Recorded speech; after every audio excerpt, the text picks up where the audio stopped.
Glória a Deus, bom demais estar aqui, mais uma noite, mais um dia de adoração. Momento gostoso, né?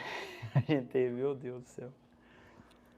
Queria que você abrisse sua Bíblia, 2 Samuel, capítulo 6. Deus, ele... Vai passar no telão? Vai passar no telão. Vai passar no telão aqui atrás. Ah, isso, minha esposa é comédia. Glória a Deus. Câmera 2 está ali, câmera 3. Vou andar aqui muito aqui, vocês tomam cuidado aí. Relaxa. Assim que é bom. Deus, ele me levou por esse momento onde, depois de uma longa espera, Davi, ele se encontrou de fato com a coroa, ele se encontrou de fato com o trono. Um pouco antes ali, a gente tem a história, né, da morte de Saul no final de 1 Samuel. E aí, o segundo livro de Samuel já começa quando Davi recebe a notícia da morte de Saul. Eu fico pensando que todo aquele respeito que ele teve por não matar, para não matar Saul, para não tocar no ungido, e saber entender o tempo dele, exercer aquele governo na casa de Israel, eu creio que a gente tem direito, né, a fazer uma explanação pessoal daquilo que a gente entende que passava no coração daqueles personagens bíblicos. É claro que isso não é uma verdade, a gente tem que ser fiel à Bíblia, mas eu creio que a revelação do Espírito Santo ela vai trazendo para a gente, faz a gente entender certos aspectos da relação que os grandes homens de Deus tiveram com Deus e com o chamado. E eu fico pensando o que passava no coração de Davi durante o tempo de espera dele. O que Davi planejava fazer. Porque ele tinha uma promessa, ele tinha uma direção, ele tinha uma unção. Só que ele não tinha a posição ainda para fazer aquilo. Mas ele já tinha a autoridade de Deus para exercer aquele chamado. Porque Saul governou Israel cerca de 40 anos, mas apenas 7 dias com Deus. Já Davi, ele já começa o seu reinado debaixo de uma promessa, debaixo de um chamado, debaixo de uma unção, e com vários planos no coração. Um pouco para frente a gente vai entender que Deus falou assim, olha, quando ele vai construir o templo e tudo mais, você não vai construir o templo porque sua mão está muito suja de sangue e tudo mais. Mas o que ele tinha no coração veio a se concretizar mesmo depois da morte dele com seu filho Salomão. Só que eu entendo que a primeira coisa, aqui no capítulo 2, fala que ele foi ungido rei de Judá, né? Fala que depois disso Davi consultou o Senhor, perguntando, devo ir a alguma das cidades de Judá? E Deus disse, vá sim. Ele, para onde eu vou? Ele, para Hebrom. E Davi foi para lá. Vou chegar lá no verso 6, mas eu quero começar a contextualizar você para o que Davi foi fazer e como ele foi fazer. Então ele sempre consultou a Deus. Ele sempre consultou a Deus, diferentemente de Saul, que falar com uma feiticeira e falar com Deus era a mesma coisa. Então ele já tinha isso no coração dele. Eu devo reverência, eu devo o quê? Ter temor, e eu devo buscar a direção de Deus para aquilo que eu vou fazer. E aqui a gente começa, ele tem algumas vitórias, ele vai para Hebrom, tem alguns filhos dele que nascem lá. E aí, no capítulo 5, a Bíblia fala que ele é ungido rei de todo o Israel. Então havia uma resistência por parte do povo de entender aquele reinado. Existia uma resistência, mas ele estava debaixo de uma palavra, de unção, de uma autoridade. E aqui no começo do capítulo 6 fala assim, mais uma vez, Davi reuniu todos os escolhidos de Israel, em número de 30.000. Davi se levantou e com todo o povo que tinha consigo, partiu para Baalá de Judá. para de lá trazer a arca de Deus, diante da qual se invoca o nome do Senhor dos Exércitos, que se assenta acima dos querubins. Então perceba, Davi ele consultou e chamou quem? Os escolhidos. Ele chamou os escolhidos.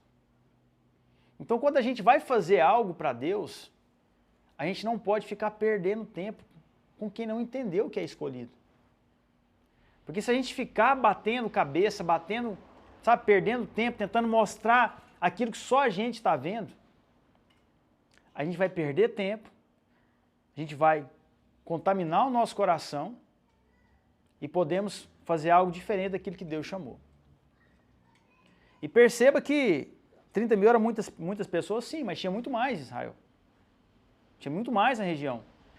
E ele chama, e ele se propôs no coração, olha, eu vou buscar a arca do Senhor. E ele parte para aquilo ali. E aí ele no verso 3 fala, puseram a arca de Deus numa carroça nova e a levaram da casa de Abinadab, que ficava numa colina. É bom a gente lembrar que a arca ficou naquela casa de Abinadab por volta de um século. Os filisteus pegaram, depois eles ficaram com medo dela, porque tinham vindo sobre eles algumas maldições, e ela volta para a casa de Abinadab. Depois eles capturam de volta e a arca fica ali. Davi, ele entendia o sacerdócio e agia na autoridade dele de rei. Por isso que ele respeitava muito Samuel, até a sua morte.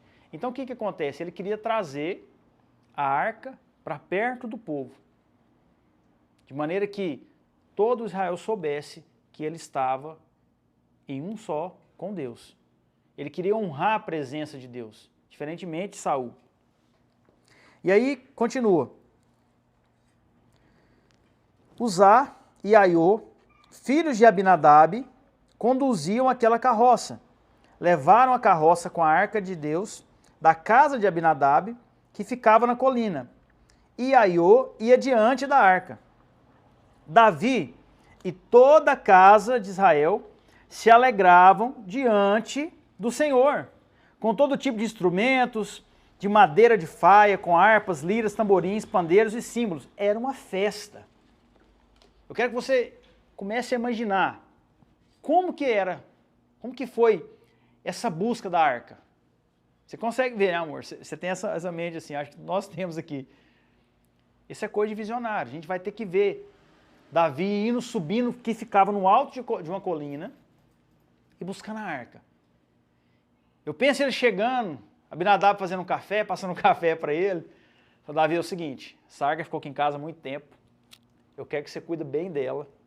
Ela vai para lá, ela vai para o meio do povo. Vamos tomar um café aqui enquanto o povo prepara a carroça lá. Mas respeita ela. Ela é assim, ela é assado, funciona assim, funciona assim. Eu fico pensando aquele bate-papo, aquela conversa, aquele tanto de gente lá embaixo tocando tamborim, harpa, aquele negócio, harpa e tudo mais. Aquela festa. Aí Davi sai, naquela pequena estatura, mas aquela grandiosidade, que eu penso que ele era um cara imponente como líder.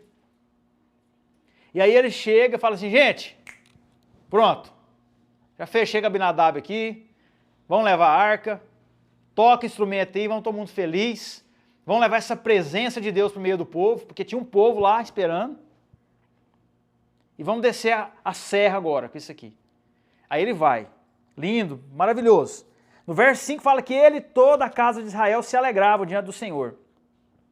Aí chega no verso 6, fala, quando chegaram à eira de Nacon, Uzá estendeu a mão para segurar a arca de Deus, porque os bois tropeçaram. A gente conhece essa história. O que aconteceu?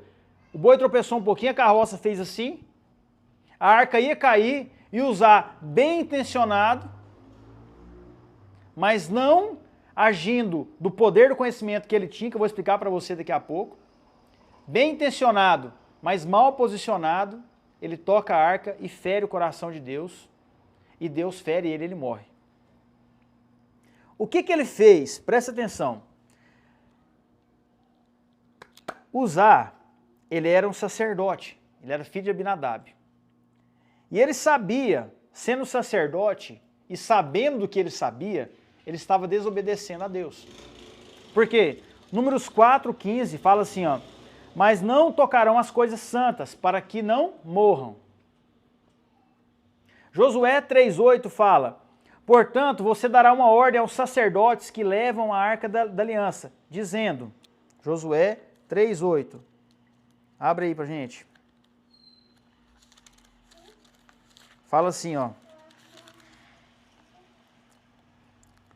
Então o Senhor disse a Josué, hoje começarei a agradecer vocês aos olhos de todo Israel, para que saibam como estive com Moisés. Assim estarei com você. Portanto, você dará uma ordem aos sacerdotes que levam a arca da aliança, dizendo, quando colocarem as margens da água do Jordão, parem ali. O que ele estava falando aqui? Ele estava dando uma ordem para os sacerdotes levarem a arca da aliança. Então eram os sacerdotes que deveriam carregar. Foi um momento específico da história do povo de Deus, mas era uma ordenança da linhagem sacerdotal. E como que era a questão da didática, da lida com a arca? Êxodo 25, verso 12. Mande fundir 4 argolas de ouro e fixe-as nos 4 cantos da arca, 2 argolas de cada lado e 2 do outro. Façam também cabos grossos de madeira de acácia e revista-os de ouro. Passe os cabos pelas argolas dos lados da arca para que ela possa ser carregada por meio deles. Os cabos ficarão nas argolas da arca e não serão tirados dela. E você colocará ali o testemunho da arca.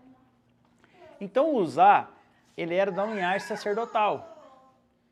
Ele precisava e ele sabia como a arca deveria ser carregada. Só que o que ele teve que fazer? Ele teve que segurar a arca. Mas por que ele teve que segurar a arca? Porque ele não carregou a arca do jeito certo.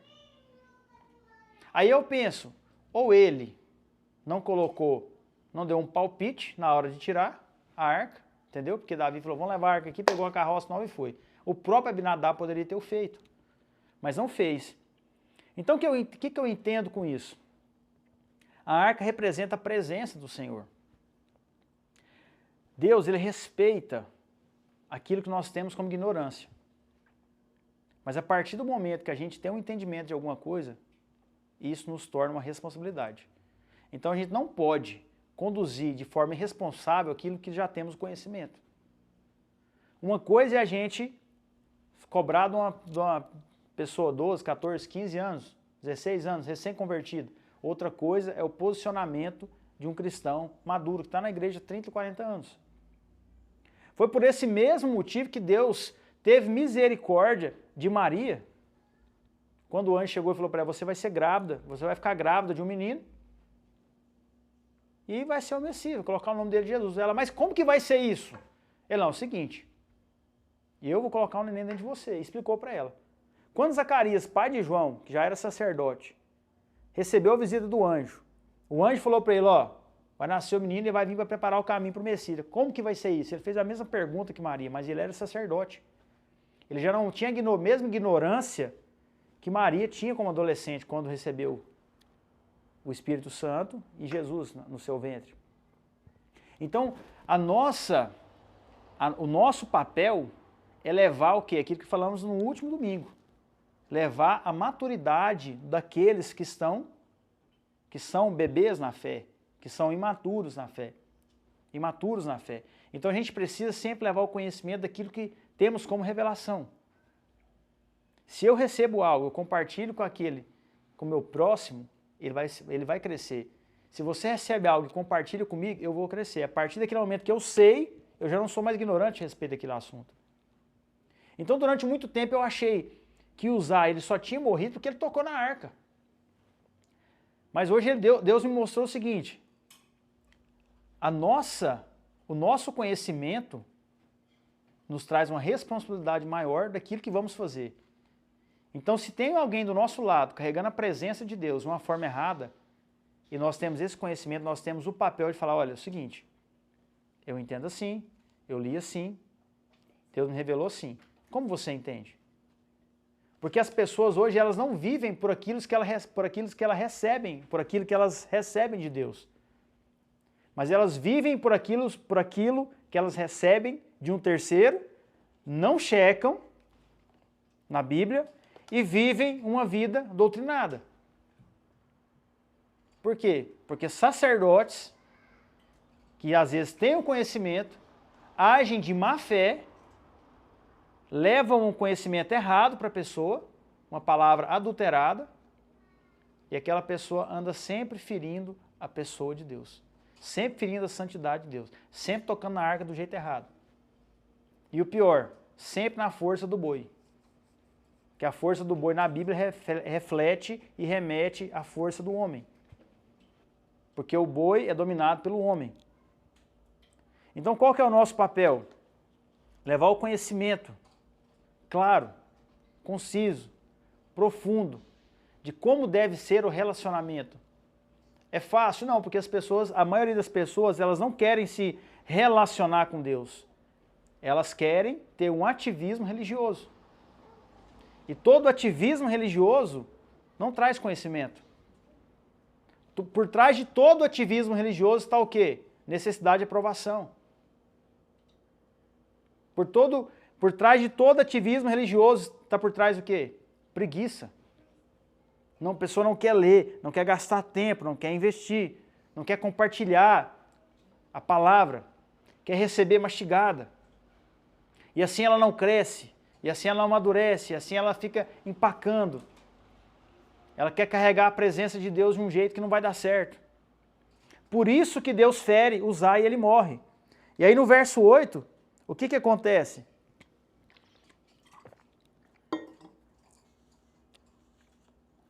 No verso 8 fala, Davi ficou irado, porque o Senhor havia irrompido com Uzá, e chamou aquele lugar de Pérez Uzá. O que acontece? Você já ficou com raiva de Deus? Eu já fiquei. Já fiquei com raiva, já fui, sabe, Deus, mas por quê? Por que você não fez assim? Por que eu não estou ali? Por que eu não estou fazendo isso? Por que você fez aquilo? O que aconteceu? E aí, quando eu li isso aqui, eu identifiquei demais, porque, cara, Davi é o cara que a Bíblia fala, é o homem segundo o coração de Deus. Um homem segundo o coração de Deus, então, pode ficar com raiva de Deus. Porque Deus fez alguma coisa. Pode ou não pode? Pode. Ele pode ficar com raiva de Deus. Ele vai irar, ele ira e fala, eu creio que, pensando novamente naquela ilustração, ele olha para o cadáver, olha para o corpo, pronto, agora aquele clima de festa que a gente desceu a colina se tornou no velório. Acabou. Acabou agora, eu vou ficar... Agora a gente vai ter que fazer o velório, vai ter que contar para a família dele, vai ter que voltar lá na serra, porque o pai dele morava lá em cima. Falou assim, ó, Abinadab, é o seguinte, a gente não se atentou a alguns detalhes e o Zá tocou do jeito errado ali e ele morreu. Aí eu já imagino Abinadab chorando, triste, porque a arca ficou na minha casa tanto tempo e meu filho não morreu. Você consegue pensar isso? Você consegue imaginar o que está por trás disso? Você consegue imaginar o desespero misturado com ira de Davi ter que subir a serra e falar com o pai dele? Ele converter todo aquele clima e tentar entender por que isso aconteceu. E aí, para não estender muito, essa história também contada em Crônicas, Davi ele consulta os anciãos e fala, olha, mas por que aconteceu isso? Não, é porque é o seguinte, é só o sacerdote que pode carregar a arca, e a arca tem que ser carregada assim. Ela não pode ser carregada de todo jeito. Eu fico imaginando eles abrindo Êxodo 25 e falando assim, olha, Davi, vamos ler, né, a Constituição. e vou ler aqui de novo, não vou ler de novo, mas aqui está escrito, a arca terá argola, será assim, será o cabo da caça e tudo mais. Eu fico pensando, Davi tentando entender essa parte jurídica da coisa e tentar esmiuçar e pensar o que ele deveria fazer, mesmo naquele clima de luto. E aí ele volta, no verso 9, ele fala, naquele dia, Davi teve medo do Senhor e disse. Aí eu fico pensando, a gente, como foi religioso muito tempo, eu já vivi isso aqui. Eu fiquei com raiva de Deus, raiva das pessoas fazer o que fizeram comigo, raiva de às vezes parece que eu estava dopado, drogado e me submeter a certo tipo de liderança. Parece que eu estava, sei lá, noiado, acho que tomei uma pílula. E aí eu fiquei com raiva de Deus. Deus, por que o Senhor permitiu que eu passasse por isso? Por que o Senhor não abriu meu olho? E aí eu falo aquilo lá que o Luiz Hermínio fala diversas vezes, que o Espírito Santo convence a pessoa do pecado, da justiça e do juízo, mas da religiosidade é a pessoa que tem que ver. Nós pegamos uns 4 domingos sobre a Babilônia e o Egito. A Babilônia sai quem quer. O Egito, Deus manda o resgatador. Então presta atenção nisso aqui. Eu fico pensando nesse lapso aqui entre o capítulo, verso 8 e o 9, da ira de Davi, subindo a serra, conversando com Abinadab e tudo mais. Aí chega no ponto de medo. E aí, quando a gente sai de um sistema religioso, a gente começa a entender, a gente começa a ler, falando, cara, mas parece que eu nunca li isso aqui. Aí agora eu começo a ficar com medo daquilo que eu sei. Porque aí eu já não posso fazer errado. Porque se eu fazer errado por ignorância, era uma coisa. Mas se eu faço errado por conhecimento, sobre mim cairá aquela responsabilidade. Então, eu não posso fazer mais isso. Então, eu já começo a temer Deus de um jeito diferente. É o ar. Ela está desligada.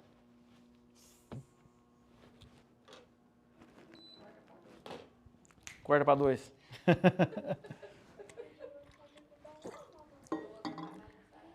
Então, ele fala assim, ó. Como poderei levar comigo a arca do Senhor? Como poderei levar a arca do Senhor? Faz a consulta, lê tudo certinho, entende, pá, beleza. Enterra o rapaz e vida que segue. E aí, eu vejo que Davi, ele teve mais um aprofundamento da maneira como ele queria fazer a adoração em Israel. Pula para mim lá em 1 Crônicas, capítulo 15. Você está em 2 Samuel, capítulo 6. Aí vem 1 Reis, 2 Reis, e aí vem 1 Crônicas. E aí fala assim, Davi fez também casas para si mesmo. Deve ter feito casa de campo, casa de tudo, muito ouro, aquela coisa toda. Na cidade de Davi. E preparou um lugar para a arca de Deus e lhe armou uma tenda. Então ele disse, aí eu já sabia, ó aqui, ninguém pode levar a arca de Deus a não ser os levitas, porque o Senhor escolheu para levar a arca do Senhor e servirem para sempre. Aí já deixa claro o que aconteceu. Então o que eu vejo? Deixou ali, o povo ficou lá, ele foi lá, fez a tenda, fez o lugar da arca, e aí chamou os levitas para buscar. Aí perceba como que ele age. Volto no 2 Samuel capítulo 6, no verso 12. Vai passar aqui no telão, se você quiser acompanhar. Avisaram o rei Davi, o Senhor abençoou a casa de Obed-edom e tudo que ele tem por causa da arca de Deus, porque a arca ficou na casa de Obed-edom enquanto ele estava organizando essas coisas, durante 3 meses. Lá o povo ficou lá acampado, lá vigiando a arca. Então Davi foi com alegria, trouxe a arca de Deus da casa de Obed-edom à cidade de Davi.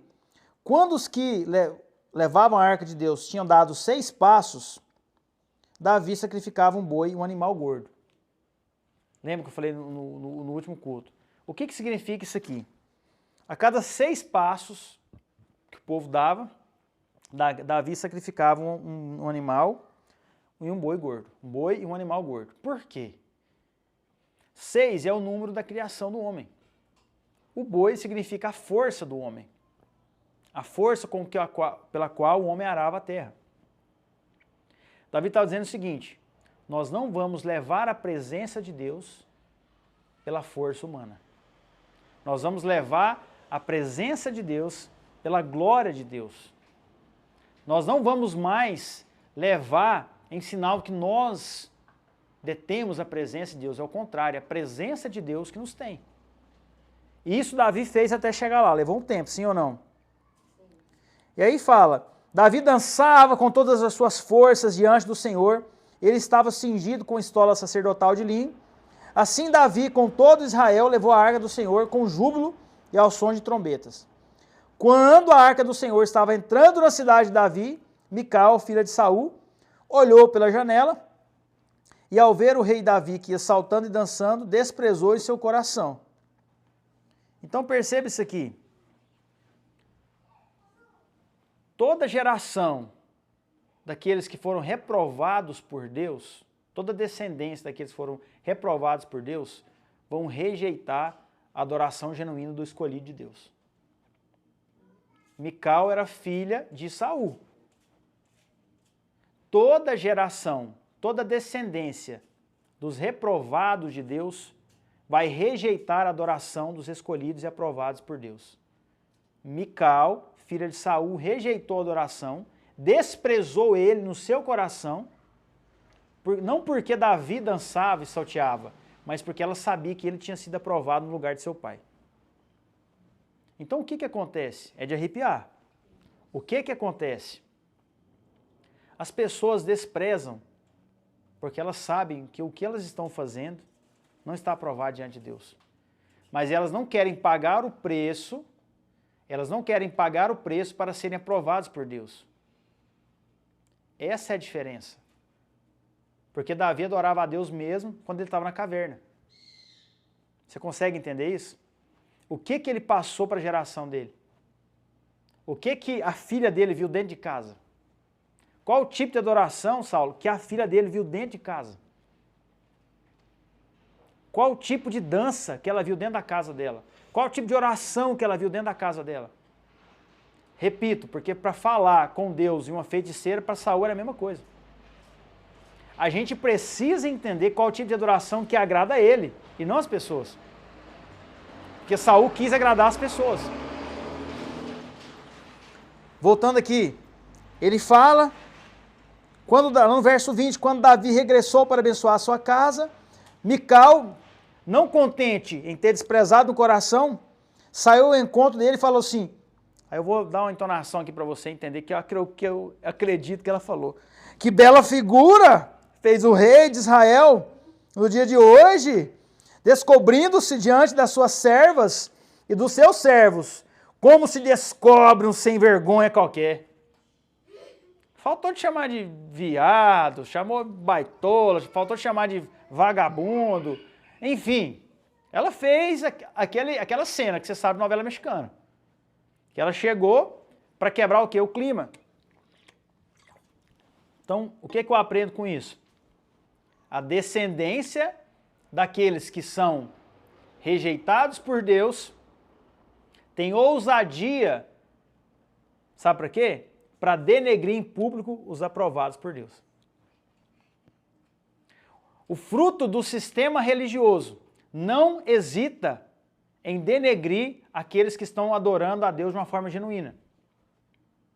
É isso que eu aprendo com isso aqui. A geração de Mical é aquela que aplaude quando tudo dá certo. Mas quando tudo dá errado, é aquela que vai na frente. Vai apontar o dedo, vai criticar. Mas não sabe receber e reconhecer a autoridade daquele que foi aprovado por Deus. Gente, isso é muito forte. Isso é muito forte. E assim as pessoas, elas vivem numa bomba relógio. Porque Saul vivia numa bomba relógio, ele sabia que ele já tinha sido rejeitado, mas ele não fez muita coisa para mudar a situação. Pelo contrário, ele fez na força do braço dele. Foi por isso que Davi sacrificava um boi a cada 6 passos. Para deixar claro que não era na força do rebanho, não era na força do braço que ele ia fazer. E aí sabe o que eu aprendo com isso aqui? No verso 21 fala, mas Davi disse a Mical, eu fiz isso, tipo assim, sou sem vergonha. Hã? Eu fiz isso diante do Senhor, que me escolheu em lugar do seu pai e de toda a casa dele, ordenando que eu fosse príncipe sobre o povo do Senhor, sobre Israel. Foi diante do Senhor que eu me alegrei. O que Davi fala? Aquilo que precisamos falar para todo aquele que zomba da nossa adoração. As pessoas, elas têm raiva das nossas conquistas. Eu vivi isso na pele esses dias e Deus foi muito claro comigo. Falou assim, ó, suas conquistas, elas incomodam certas pessoas, porque você não faz muito esforço para você ter ela. O lugar que eu te coloco, você não faz muito esforço para você ficar lá.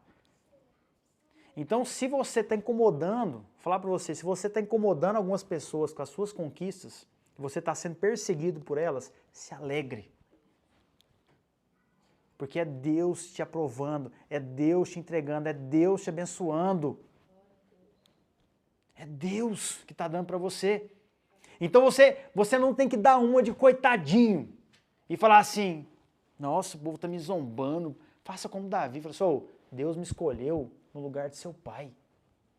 Deus me escolheu no lugar do seu pai para me colocar como príncipe da casa de Israel. Davi sabia isso e soube a hora de esfregar isso na cara dela. Se você quer governar, você precisa ter ousadia para falar certas coisas. Você não pode ficar, sabe, com o dedo, pisando em ovos. Por isso que muita gente não gosta de mim. Porque eu falo umas coisas que pesam na cabeça da pessoa, sabe? Eu falo, vê se a pessoa acorda, mas não acorda, ela fica com raiva, vai para longe. Então o problema é dela. Eu não vou ficar lidando com Mical na minha vida, não. Você não pode ficar, sabe? Mical, vem cá, olha aqui o jeito que eu estou entendendo. Não, coloca na mesa. Coloca a promessa na mesa. Só que aqui, perceba que ele colocou na cara dela, no verso 22, mas ele não esqueceu a quem ele devia adoração e humilhação. Perceba aqui, ó. E me farei ainda mais desprezível, e me humilharei aos meus próprios olhos. O que ele estava falando? Se você está desprezando e está achando que isso aí está feio, eu vou fazer mais. Eu vou adorar mais. Eu vou cultuar mais. Eu vou me entregar mais. Eu vou me doar mais. Eu vou falar isso para mais pessoas. Eu vou trazer mais pessoas para essa visão aqui, ó. Porque as pessoas não vão adorar mais como você adorava, como a sua casa adorava. Porque o que Saul fez diante de Deus foi desprezar a santidade dele. Foi fazer do jeito dele sem consultar ele. E mesmo reprovado, não voltou atrás. Podemos pregar isso aqui mais um dia. O que Saul fez para ser rejeitado por Deus? Mas o simples fato, pela terceira vez, vou enfatizar, dele tratar uma feiticeira e Deus como a mesma pessoa, para consultar Samuel, que já estava morto, para mim é uma tipificação clara do culto que nós temos hoje, muito grande na igreja brasileira. Uma igreja que trabalha com feitiçaria, com manipulação na mente das pessoas. Manipulando palavras, manipulando profecias, manipulando cultos. Então nós temos que ter adoração o quê? A mesma que está lá atrás que eu falei para vocês, ele chegou para Deus e falou, Deus, aonde eu vou hoje? Porque se a gente não crê que Deus fala com a gente no nosso quarto, então a gente está falando com as paredes. A gente precisa acreditar que Deus fala com a gente. A gente não precisa de um mediador, de um terceiro, de um profeta da revelação, né, do Fujioka, que revela tudo. Não precisamos disso. Não tô anulando, nem menosprezando esse tipo de profecia. Mas nós não podemos andar às cegas com Deus. Então Davi, ele entende isso. E ele fala, quanto a essas servas que você me viu dançando com elas, de quem você falou, eu serei honrado por elas. Sabe por quem você vai ser honrado? Com quem celebra com você. Você vai ser honrado com quem celebra com você. E quem te celebra? Quem te valoriza. Quem te valoriza, te celebra. Quem não te celebra, te usa. Quem te usa não desfruta de você. Então, se a pessoa que anda com você não valoriza aquilo que você é, aquilo que você faz, ela só está te usando quando você tem algum benefício para ela. Nós precisamos celebrar as pessoas à nossa volta e não usar as pessoas. Nós não somos prostitutas do meio gospel, não. Nós somos ministros de uma nova aliança. Amém? Amém. E aí Davi fala aqui, ó, a Bíblia fala no verso 23, Mical, filha de Saul, não teve filhos até a sua morte. Aí a interpretação é com você. O que você entende com isso? Todo aquele que é rejeitado por Deus, pelas suas más condutas, más atitudes, gera filho estéril. Por quê? Porque os filhos daqueles que são reprovados diante de Deus desprezam a adoração dos aprovados de Deus. E essa atitude de desprezar os aprovados e não de celebrar os frutos, causam infertilidade neles. Enquanto aqueles que não entenderam isso se converterem e voltarem de fato para a adoração genuína, sempre será estéril. Sempre. Sempre. Por isso, tem várias pessoas que não estão multiplicando e frutificando na vida dos outros. Só está promovendo ajuntamento. Porque desprezam todo tipo de adoração. Se não for adoração que faz ali dentro, não serve. Então, se torna uma igreja que é estéril. Só de volume. Só de ajuntamento e não de unidade. 1 Crônicas 16, para a gente encerrar, fala assim: levaram a arca de Deus e a puseram no meio da tenda que Davi tinha preparado para ela. Então trouxeram holocaustos e ofertas pacíficas diante de Deus. Pega isso aqui. Já existia o tabernáculo. Já existia o tabernáculo. Estava na cidade em Siló, cerca de 33 quilômetros de Jerusalém. Davi, ele foi estabelecido em Jerusalém, certo? Por que a arca não foi colocada de volta no tabernáculo? O que Davi queria dizer com isso? Aqui para frente fala assim, ó: depois de trazer os holocaustos e as ofertas pacíficas, Davi abençoou o povo em nome do Senhor e repartiu a todos em Israel. Repete comigo aí. E repartiu a todos. Tanto homens como mulheres, a cada um bolo de pão, um bom pedaço de carne. Algumas versões falam um frasco de vinho, outras versões falam um bolo de uvas passas. O que isso quer dizer? Davi não colocou a arca de volta no tabernáculo, mas ele colocou numa tenda. Ele queria trazer uma proximidade da presença de Deus para com o povo.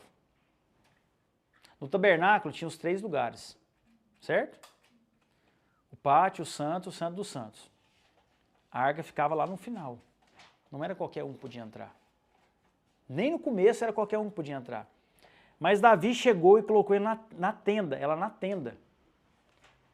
Chamou o povo, abençoou o povo e deu uma festa, e deu para eles comerem. Ó, tanto homens como mulheres, um bolo de pão, um bom pedaço de carne e um frasco de vinho, ou um bolo de uvas passas, dependendo da sua versão.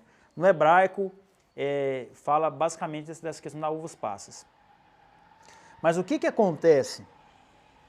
Davi estava trazendo um novo tipo de adoração para Israel. Davi estava trazendo uma proximidade da presença com o povo. Em outras palavras, ele estava falando assim, ó, agora vocês não precisam mais entregar e ficar esperando que o sacerdote leve, coloque a lenha no altar e faça toda aquela questão para Deus receber a sua adoração. Agora a presença de Deus está na sua frente, está no meio do arraial. A presença de Deus está aqui, próxima de você.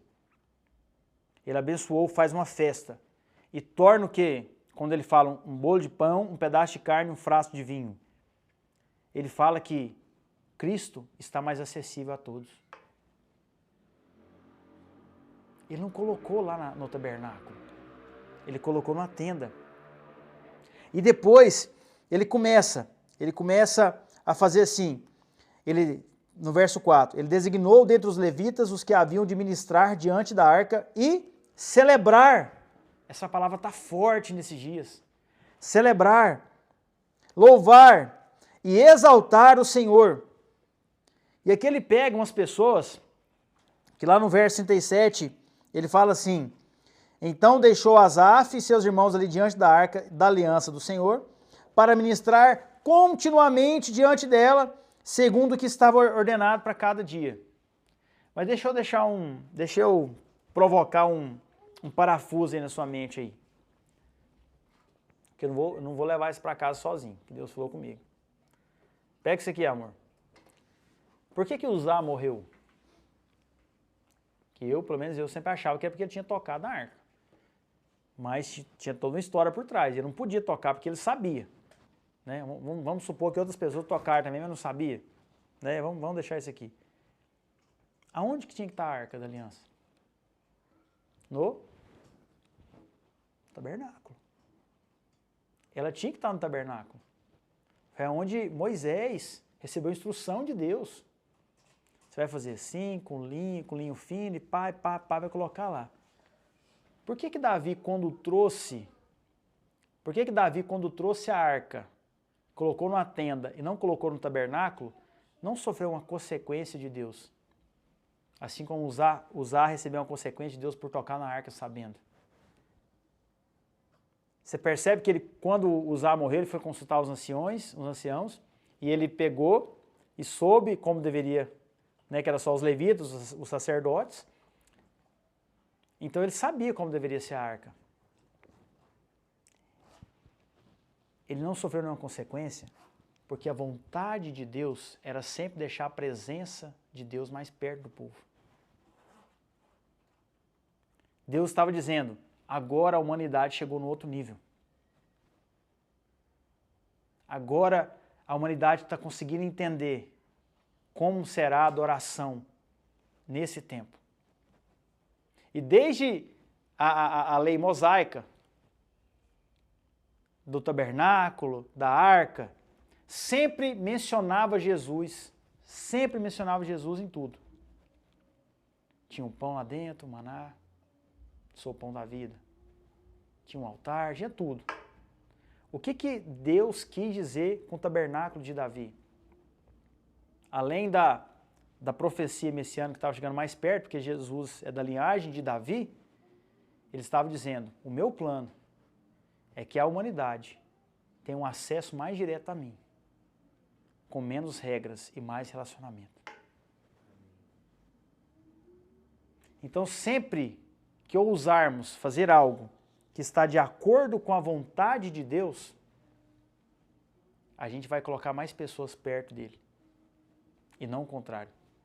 Aquilo que eu sempre falo, Jesus é o caminho, mas a igreja não é o pedágio. A gente tem que aproximar as pessoas do relacionamento de Deus. Não é deixar ele mais difícil, não é deixar em 3 partes, não é deixar com mais sacrifício do que necessário. É deixar a presença de Deus mais acessível a todos. É simplificar, tornar mais claro aquilo que é profundo. E aqui ele vem, coloca, e ele fala, foi naquele dia que Davi encarregou pela primeira vez Asaf e seus irmãos de celebrarem com hinos ao Senhor. Olha que lindo. Foi naquele dia que surgiu o ministério de louvor. As 3 musiquinhas antes, né? A música de oferta, aquele negócio todo, será que foi? Eu acho que não. Mas ele fala, ó, presta atenção nisso aqui, como deve ser a adoração a Deus. Por isso que os religiosos nos odeiam. Eles não leem isso aqui. Não pode. Entendeu? Porque o culto ele tem que ser o quê? Estruturado para tocar as pessoas. Quando na verdade o culto tem que ser estruturado para tocar Deus. Ele fala, o primeiro hino que ele faz, deem graças ao Senhor, invoquem o seu nome, tornem conhecidos entre os povos os seus feitos, cantem a Deus com louvores, falem de todas as suas maravilhas, gloriem-se no seu santo nome, alegre-se o seu coração alegre-se o coração dos que buscam do Senhor. Busquem o Senhor e o seu poder. Busquem continuamente a sua presença. Lembrem das maravilhas que ele fez, dos seus prodígios, dos juízos de seus lábios. Vocês, descendentes de Israel, seus servos, vocês, filhos de Jacó, seus escolhidos. Ele é o Senhor nosso Deus. Os seus juízos permeiam toda a terra. Lembra-se dele perpetuamente da sua aliança, da palavra que empenhou para 1000 gerações, da aliança que fez com Abraão e do juramento que fez a Isaque, o qual confirmou a Jacó por decreto e a Israel por aliança perpétua, dizendo, eu lhe darei a terra de Canaã como porção da sua herança. Aqui ele vai até o verso 38, onde ele termina, bendito seja o Senhor, Deus de Israel, de eternidade a eternidade. E o povo disse, amém, e louvou o Senhor. E aí ele faz toda uma escala de adoração, ele coloca as pessoas em turnos para adorarem diuturnamente lá na presença da tenda. Mas essa acessibilidade que ele trouxe entre a presença de Deus e o povo é o que nós precisamos estabelecer nesse tempo. Essa é a palavra que eu quero deixar no seu coração. Então que você não viva num tempo de ignorância. Se aprofunde mais naquilo que você já sabe e que a gente consiga trazer mais pessoas para perto da presença de Deus. Amém? Amém. Glória a Deus.